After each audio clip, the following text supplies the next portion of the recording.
Oui, je commence d'abord par vous remercier par rapport à l'opportunité. C'est une chose qui ne vient pas chaque jour et donc nous permettre de parler de ce qu'on fait. En tout cas, merci. Et par rapport à votre question, je souligne, si vous le permettez, que c'est ma deuxième expérience parce que j'étais au Cameroun avec Jean-Florent Ibengue. Et donc, à l'époque des Covid et autres, donc j'étais là-bas, on a déjà fait quelque chose dans ces championnats en 2019. Et par rapport au nouveau sélectionneur, donc, M. Otis Ngoma, moi en tout cas, je retiens beaucoup de choses. La première des choses que je retiens, c'est la relation qui nous a unis, une relation purement professionnelle. D'autant plus que par le passé, je n'ai jamais vécu une seule journée avec lui. Donc certainement, il a eu à m'apprendre, à m'étudier par rapport à ce que j'ai fait comme travail. Voilà, donc il a trouvé que je pouvais peut-être apporter quelque chose à ses côtés. C'est ce qui a fait qu'il m'approche, parce que c'est lui qui m'a appelé, personne d'autre. Donc l'expérience, elle a été belle. Pourquoi?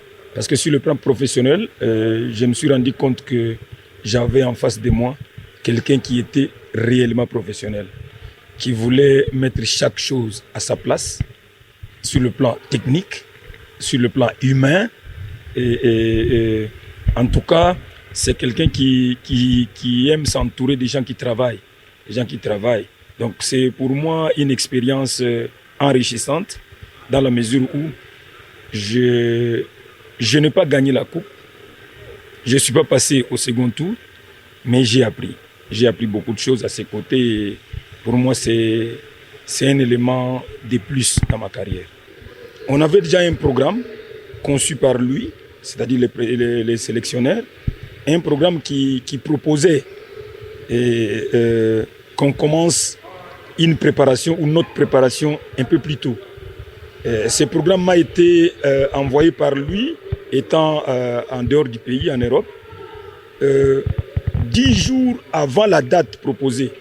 Donc c'est quelque chose qui a été conçu de façon professionnelle, tenant compte de l'état physique des joueurs, parce qu'il faut le souligner ici, nous on a hérité de ces joueurs pendant la trêve. Donc les joueurs étaient inactifs. Ils s'entraînaient presque plus. Il y en a qui ont arrêté de jouer il y avait de cela un mois. Et on devait les prendre pour jouer au plus haut niveau après 2 semaines. Ce n'était pas évident. Donc c'était un travail chirurgical qui a été effectué. On a commencé par évaluer les joueurs d'une certaine manière, une évaluation physique, pour nous rendre évidemment compte de leur forme, de leur état physique, chose qui a été faite. Mais à la fin, on s'est rendu compte qu'on avait vraiment du pain sur la planche. Parce que même les joueurs qui étaient les plus physiques du championnat, je peux citer les noms, Kitambala par exemple, c'est quelqu'un qu'on voyait presser tout au long du match. Il a joué des grands matchs en pressant du début à la fin. Et nous pouvons parler aussi des joueurs comme Oscar Kabouit, nous pouvons parler de joueurs comme Linda, qui a prouvé lors des tests qu'il avait un coffre. Mais on s'est retrouvé avec ces joueurs-là à un niveau qui n'était pas acceptable. Mais après, nous disons qu'il y avait de la place. Il y avait de la place, pourquoi? Parce qu'on a quand même travaillé. On a travaillé, tout le monde a vu. On a joué pratiquement cette compétition sans aucun match d'entraînement dans les jambes des joueurs. Donc, on a découvert la compétition pendant la compétition, alors qu'il était prévu qu'on joue 2 ou 3 matchs. Nos adversaires directs, lors de notre première sortie, c'était donc le pays organisateur, avaient déjà 5 matchs d'entraînement dans les jambes, et les nôtres, en compétition, c'était les 6e. Donc, ils savaient déjà à quoi s'en tenir. Nous, on a joué dans des conditions que je viens de définir tout de suite. C'était pas évident, mais je pense qu'il y avait de la place, d'autant plus que le football est un jeu à incertitude et que nous, on pouvait aussi jouer et nous prévaloir d'une place au quart de finale. Déjà, nous parlons de l'aspect physique. C'est un élément parmi tant d'autres. Mais ces jours-là, il y avait du répondant. On a pris le but, c'était un but contre notre camp. C'est quoi de plus normal dans un match de football. Et après, on est resté droit dans nos bottes. On a essayé de gérer ces matchs-là. On est passé à l'offensive jusqu'à égaliser. Et c'est seulement quand nous sommes rentrés après ces tirs au but ou ces pénaltys, c'est là que les choses ont un peu bougé. Pourquoi? Parce que, comme vous conviendrez avec nous, que parmi nos joueurs, il y avait des novices. C'était pour la première fois de jouer au très haut niveau. L'aspect mental a beaucoup joué en notre défaveur par rapport à ces matchs-là.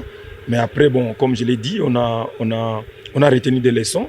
Nous rentrons au labo et nous pensons que prochainement, nous savons où toucher pour ne pas tomber dans des situations comme ça.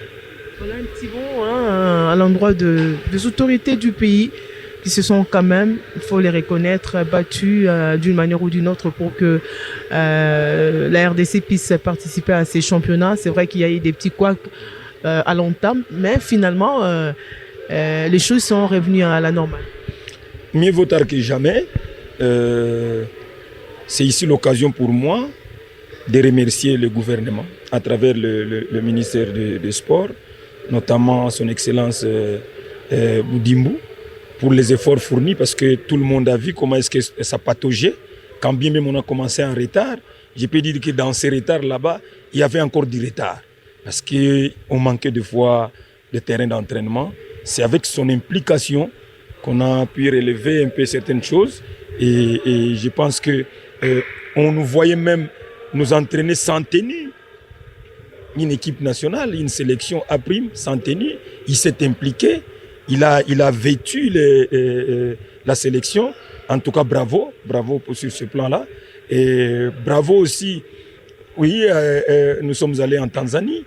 On s'est entraîné, on a trouvé le seul match qu'on a joué pour nous préparer contre une équipe du Sud-Soudan. C'était en Tanzanie, donc bravo pour ça, parce que ça nous a permis quand même à travailler. Et les cadres étaient magnifiques. Ça nous a permis de travailler dans des conditions optimales. Voilà quoi, donc c'est ici l'occasion de réitérer ces remerciements. Et à la fédération aussi, le Conor, nouvellement venu, donc ils ont fait ce qu'ils pouvaient et jusqu'à nous amener à ce niveau. Donc nous les remercions énormément parce que c'était pas évident. C'était pas évident et nous pensons que s'il y a à dire, c'est qu'il reste sur cette lancée, qu'il continue à soutenir toutes les sélections pour que nous puissions arriver à réaliser de bons résultats aux prochaines sorties.